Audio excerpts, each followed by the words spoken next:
चलो संसाधन के प्रकार क्या पढ़ेंगे आज? संसाधन के प्रकार। कल पढ़ लिए, कल का फर्स्ट लेक्चर था, आज लेक्चर नंबर 2। कितना है? 2। संसाधन के प्रकार। तो संसाधन पढ़ लिए थे, प्राकृतिक संसाधन, मानव निर्मित संसाधन। आज पढ़ेंगे उनका और भी क्या प्रकार है। कल तो पढ़े थे उत्पत्ति के आधार पर। उत्पत्ति के आधार पर, उत्पत्ति के आधार पर संसाधन 2 प्रकार के होते हैं। कितने प्रकार के? 2 प्रकार के। उत्पत्ति, अब उत्पत्ति क्या है? मतलब ये बनाने का। कितने? 2 प्रकार के। कैसे उत्पन्न हुआ? तो उत्पन्न 2 तरीका से हुआ। एक कैसे? एक जैव संसाधन। कौन संसाधन? जैव संसाधन। एक होता है अजैव संसाधन। दूसरा नंबर में कौन संसाधन है? अजैव संसाधन। तो जैव संसाधन होता है ऐसे संसाधन जिनकी प्राप्ति जैव मंडल से होता है। ऐसे संसाधन जिनकी प्राप्ति जैव मंडल से होती है उसे क्या बोलते हैं? जैव संसाधन। कौन संसाधन कहते हैं? जैव संसाधन। बोलते हैं सजीव के सभी लक्षण मौजूद होते हैं। कौन लक्षण? सजीव के। सजीव का लक्षण क्या होता है? वो बोल सकता है, वो चल सकता है, वो खा सकता है, वो पी सकता है, वो प्रजनन कर सकता है, ठीक ना, वो वृद्धि और विकास कर सकता है, वो अपना उत्सर्जन कर सकता है और अपना पोषण के लिए वो एक दूसरे पर निर्भर रहता है। यही तो सजीव का लक्षण है। तो सजीव का लक्षण ये है। तो बोलता है कि जैव संसाधन ऐसे संसाधन की प्राप्ति बोलता है जैव मंडल से होती है। इसमें सजीव के सभी लक्षण मौजूद होते हैं। जैसे मनुष्य में सारा कुछ खाने पीने रहने घर द्वार सब कुछ सोचता है ना, उनके प्रजनन के लिए सोचता है ना। उसमें सारा वनस्पति बोलता है, वनस्पति, मत्स्य, पशुधन। पशुधन मतलब मत्स्य मतलब मछली, पशुधन मतलब पशु जो अपना लोग पालते हैं। तो वो लोग एक धने के रूप में है। कोई कभी जरूरत पड़ता है तो एक गाय बेच करके चलो नाक का नथिया बना लेते हैं। तो उसी तरह पशुधन हो गया। एवं अन्य प्राणी समुदाय। अन्य प्राणी दुनिया में तो एक ही गुण है, बानर है, लंगूर है, जिसको उसके बाद बंदर है, बंदरिया है, ये सब बहुत सारा ऐसा है। तो बोलता है क्या? तो जैव संसाधन एक लाइन में ऐसे संसाधन जिनकी प्राप्ति जैव मंडल से होते हैं, जिनमें सजीव के सारा गुण मौजूद होते हैं या लक्षण मौजूद होते हैं, उसे जैव संसाधन कहते हैं। जैसे मनुष्य, वनस्पति, वन्य जीव, ये सब क्या है? अन्य प्राणी, सब जैव संसाधन है। अगला है अजैव संसाधन। क्या है? अजैव। अब उल्टा हो जाएगा, जो जैव है वो अजैव नहीं होगा, उसमें लक्षण सजीव का पाया जाता है तो इसमें निर्जीव का ऑटोमेटिक पाया जाएगा। बोलता है ऐसे संसाधन निर्जीव वस्तुओं के समूह को अजैव संसाधन कहते हैं। अब निर्जीव वस्तु कौन हो गया बाबू? ये बोर्ड हो गया निर्जीव वस्तु, ये मार्कर हो गया निर्जीव वस्तु, ये टेबल क्या हो गया? निर्जीव वस्तु। उसके बाद ये पंखा, ये छत, ये घर, ये सब क्या है? निर्जीव। जिसमें जान ना हो, जो वृद्धि विकास ना कर सके, जो प्रजनन ना कर सके, जिसे खाने का कोई जरूरत ना हो, वो निर्जीव वस्तु है। आप कहेगी सर पेट्रोल तो गाड़ी में लगता है, वो तो खाना खाता है। नहीं, वो अलग मैटर है, उनका अलग कंडीशन है। वो सब निर्जीव में ही आता है। किस में आता है? निर्जीव में। तो बोलता है अजैव संसाधन। बोलता है निर्जीव वस्तुओं के समूह को अजैव संसाधन कहते हैं। जैसे चट्टान। क्या है? चट्टान। उसके बाद धातु एवं खनिज। धातु में क्या सब आ जाएगा? सोडियम आ जाएगा, मैग्नीशियम आ जाएगा, लोहा आ जाएगा, निकेल आ जाएगा। ये सब क्या है? धातु है। उसके इस समय तो जान नहीं होता है। उसी तरह मान लो और क्या? खनिज। खनिज मतलब पेट्रोलियम पदार्थ हो गया, अभ्रक हो गया, ये सब क्या है? खनिज है। तो ये सब बोलता है कौन संसाधन है? अजैव संसाधन। एग्जाम में क्वेश्चन पूछेगा खनिज कौन संसाधन है? जैविक संसाधन है कि अजैविक संसाधन है? तो टिक लगाना है कौन संसाधन में? अजैविक संसाधन में। ओके। अब क्या है? उपयोगिता के आधार पर संसाधन 2 प्रकार के होते हैं। कितने प्रकार के? 2 प्रकार के। उपयोगिता के आधार पर संसाधन 2 टाइप्स। तो आप बोलते हैं एक नवीकरणीय संसाधन, एक अनवीकरणीय संसाधन, जो कि 8 सब में पढ़ा दिया है और सेम उसी पे है, थोड़ा सा भी डिफरेंस है। 8 बोले तो 10। तो बोलता है नवीकरणीय संसाधन रेन्यूअल। अच्छा, इंग्लिश को समझना है। इंग्लिश वर्ड हम लिखे हैं रेन्यूअल। और क्या? रिसोर्सेस। अच्छा, रिसोर्सेस मतलब कोई जैसे कोई बोलता है हमको काम का सोर्स लग गया है। क्या लग गया? सोर्स। मतलब मेरे घर का खर्चा चलने का क्या लग गया है? सोर्स मिल गया। मतलब एक साधन मिल गया। उसी को क्या बोल दिए? संसाधन। क्या?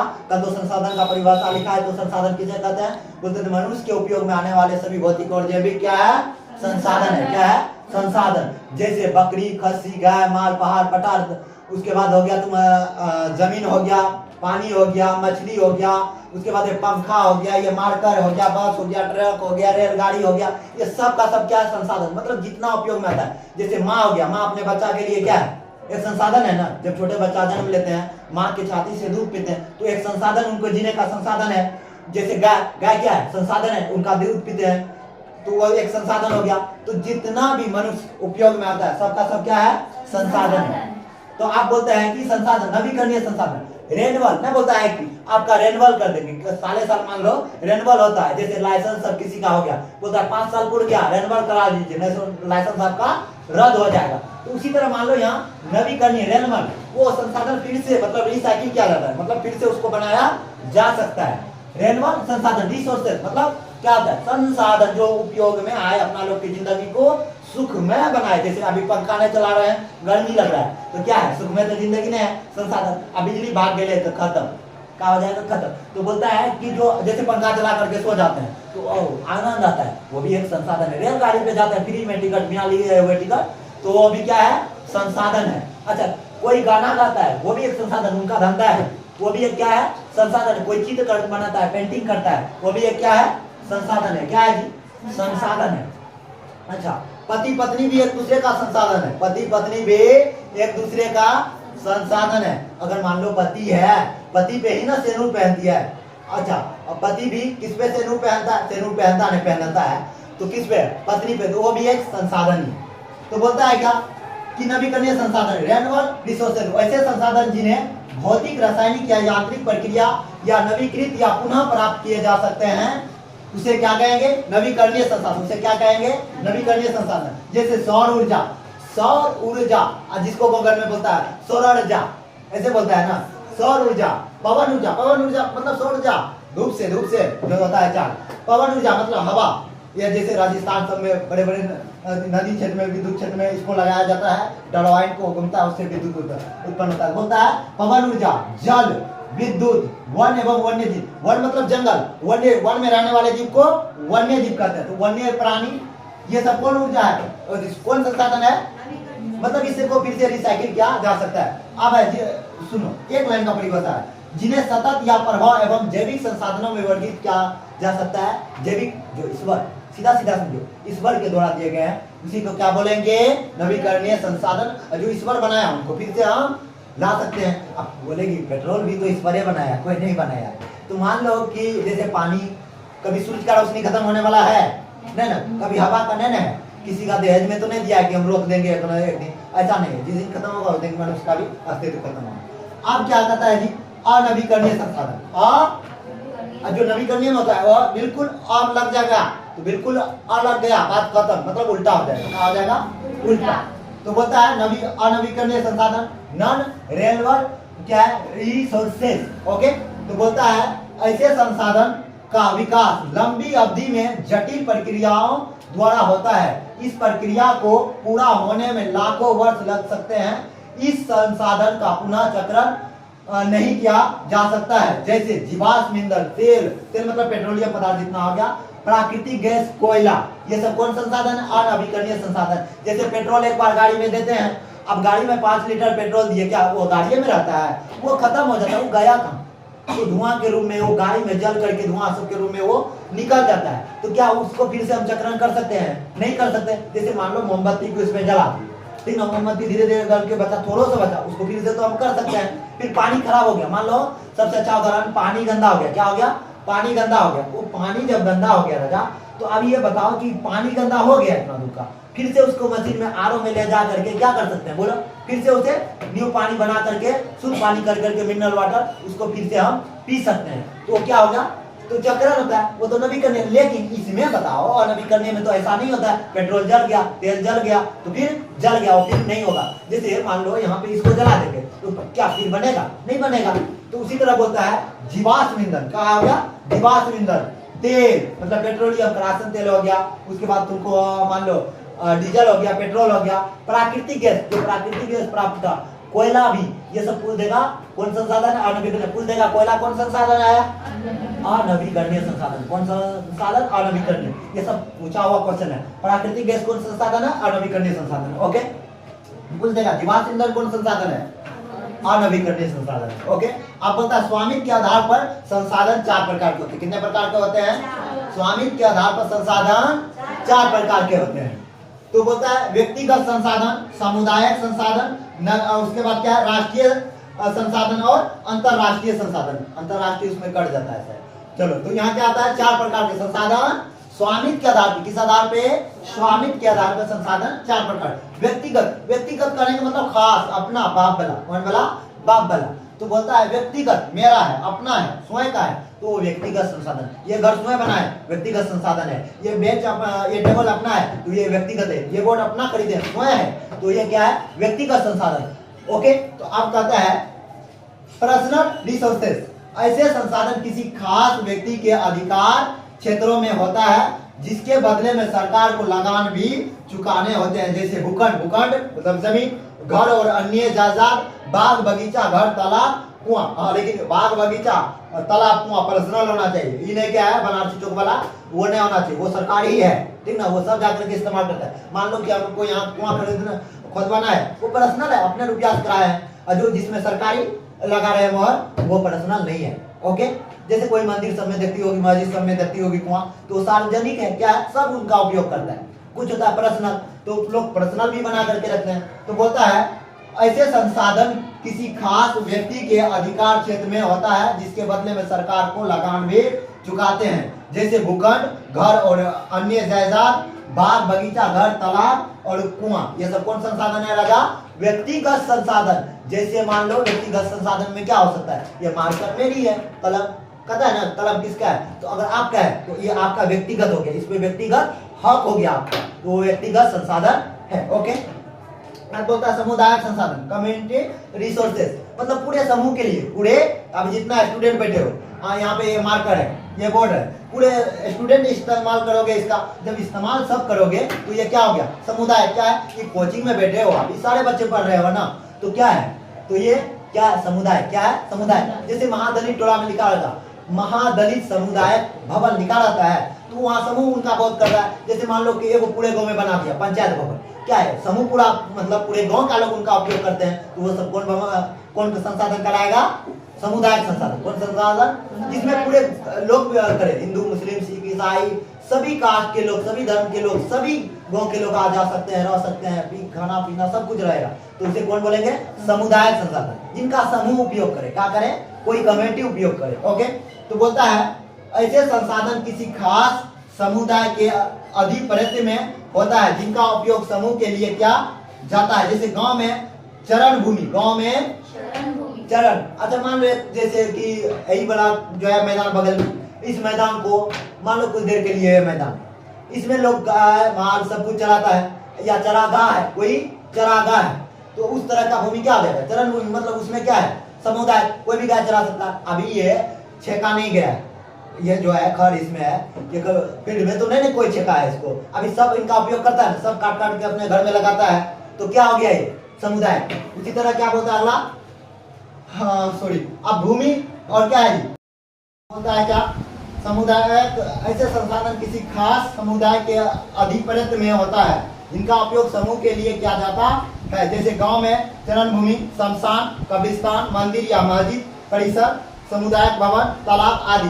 ये सब क्या एक समूह उपयोग करता है, पूरे गांव के लोग, समाज के लोग इसमें रहते हैं। क्या मंदिर में क्या एक हो जाता है, एक घर का लोग है ना, अपना जो घर में मंदिर बनाता है उसमें एक अपना प्रयोग करता है, तो वो व्यक्तिगत हो गया। लेकिन जो मंदिर चौक चौराहा पे बनाया जाता है, एक समूह के लिए बनाया जाता है, वो पूरा लोग जाता है। मस्जिद में पूरे समाज के लोग जाते हैं, मस्जिद जो बनाता है कोई एक ही आदमी तो नहीं जाता है, सभी लोग नमाज पढ़ने के लिए जाते हैं। तो मंदिर मस्जिद पर, उसी तरह गुरुद्वारा हो गया, और क्या हो गया, गुरुद्वारा और गिरजाघर हो गया, ये सब में सारे समूह के लोग जाते हैं, तो ये सब क्या हो गया, समुदाय संसाधन।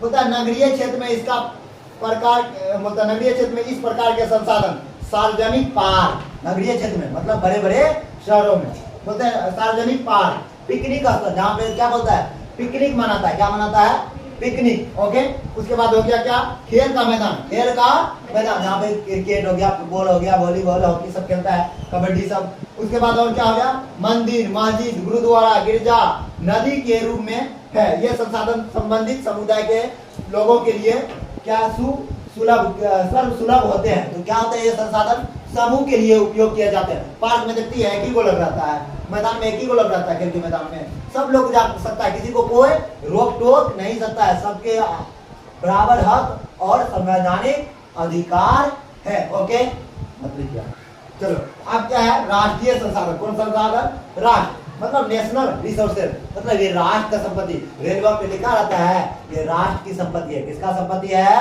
राष्ट्र का संपत्ति है। कृपया इन्हें नष्ट ना करे, बर्बाद ना करे, बोलता है राष्ट्रीय नेशनल रिसोर्सेज, बोलता है कानूनी तौर पर देश के राष्ट्र के अंतर्गत सभी उपलब्ध संसाधन राष्ट्रीय संसाधन है। और याद रखना कानूनी तौर पे ये जगह पे जिस पर आ रहे हैं ना, अगर सरकार चाहे यहाँ पे कल कुछ ऐसा पेट्रोल निकल जाए, कोई गैस प्राकृतिक गैस निकल जाए, तो सरकार इनको ले सकता है, या सरकार को इनका जरूरी हो, यही जमीन का हो, तो सरकार इन्हें ले सकता है, ठीक ना। तो संवैधानिक तौर पर सरकार का ये हक है।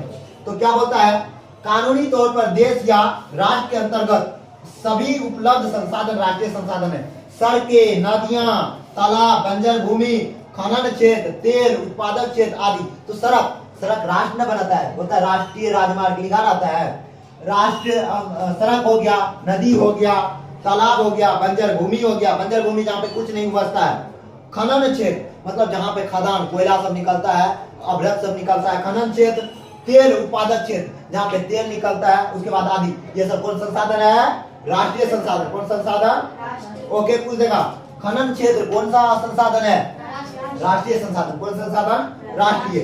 अब बोलता है देश की सरकार को संवैधानिक हक है कि वे व्यक्तिगत संसाधन का अधिग्रहण या आम जनता के लिए कर सकती है। अब किसी जनता पूरे समाज में ऐसा कोई जगह है, मान लो यही जमीन है, इस क्षेत्र में ऐसा कोई यहाँ पे जमीन है, ये पूरा इधर भी जमीन है, ठीक ना, ये सब जमीन है, भूमि है, लेकिन सरकार को अगर इस जमीन की वजह से सारे लोगों को तकलीफ पहुंचता है, ठीक ना, या यहाँ से कोई रेलवे लाइन गुजरना है, तो रियल केस में मान लो कि इसी होकर के गुजरना है, नहीं तो रेलवे लाइन नहीं गुजरेगा, बाय दीवे मान लो, तो सरकार इनको अपने कब्जा में लेकर के लोगों को जिंदगी और उनके कामों को आसान बना सकता है। ये सरकार का संवैधानिक हक है। क्या है? हक है। तो आप क्या बोलता है? अंतरराष्ट्रीय संसाधन। कौन संसाधन? अंतरराष्ट्रीय संसाधन। तो बोलता है इंटरनेशनल रिसोर्सेज। अंतरराष्ट्रीय मतलब पूरा विश्व, क्या है, जिसमें पूरे दुनिया का हो। क्या हो? पूरे दुनिया का। मान लो घर, पूरे दुनिया को एक क्या मान लेते हैं? छोटा सा बंद कमरा मान लेते हैं, घर मान लेते हैं। एक घर में कितना? 4 बेटे हैं और 2 बेटी है, कितना? मान लो 6। कितना पर्सन है? 6। तो आप बताओ 4 बेटा और 2 बेटी है, तो वो क्या है? मान लो माता पिता राष्ट्रीय लोग है। कौन लोग है जी? अंतरराष्ट्रीय। कौन लोग? अगर मान लो कि आज हमको ये 2 कट्ठा जमीन चाहिए, अभी पिताजी हिस्सा करके नहीं दिया है, बोलेगा कि उसको दिया हमको भी दीजिए, सब मांगने लगेगा ना 6 आदमी। 6 पर्सन क्या करेगा? आपस में बोलेगा उनको दिए, हमको भी चाहिए, हमको भी चाहिए, हमको भी चाहिए। तो बोलेगा नहीं, अभी हम जिंदा है, अभी हम जिंदा है, जब मरेंगे जब तक नहीं तब तक नहीं देंगे आपको ये जमीन, कहता है ना ऐसा, तो तब तक अपने कब्जे में रखेंगे। तो उसी तरह इसमें क्या होता है, राष्ट्रीय अंतरराष्ट्रीय संसाधन में ऐसे संसाधन का नियंत्रण अंतरराष्ट्रीय संस्था करती है। मतलब पूरे दुनिया का लोग, कोई एक देश नहीं करता है, मतलब इंटरनेशनल जितना भी दुनिया में 196 देश प्लस है, वो लोग इनका करता है। ओके, तो बोलता है 196 की 296, बोलता है ऐसे संसाधन का नियंत्रण अंतरराष्ट्रीय संस्था करती है।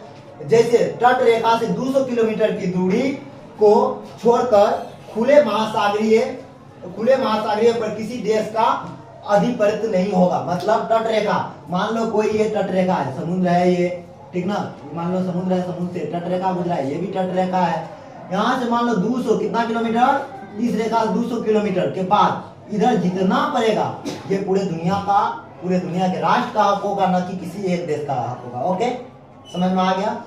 चलो, अब उधर क्या है, आप बोलता है अंतरराष्ट्रीय संसाधन का उपयोग सिर्फ अनुसंधान हेतु अंतरराष्ट्रीय संस्था की सहमति से किसी राष्ट्र के द्वारा किया जा सकता है। मतलब अगर उनका उस संसाधन का उपयोग करना है तो पूरे दुनिया से, पूरे राष्ट्र से जो शामिल है उसमें उनका परमिशन लेना होगा, नहीं तो अन्यथा नहीं होगा। मान लो कि घर का जमीन बेच रहे हैं और 4 भाई हैं, पिताजी के नाम पे है, तो क्या अकेले जाकर के लिख सकते हैं?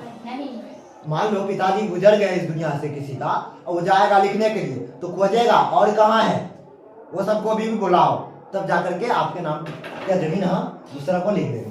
तो बोलता है क्या आप जानते हैं? क्या आप जानते हैं? तो बोलता है किसी राजनीतिक सीमा के अंतर्गत भूमि, खनिज पदार्थ, जल संसाधन, वन और वन्य जीव एवं समुद्री जीव 200 किलोमीटर महासागरीय क्षेत्र तक राष्ट्रीय संसाधन है। कौन संसाधन है? 200 किलोमीटर महासागरीय क्षेत्र तक कौन संसाधन होगा? राष्ट्रीय।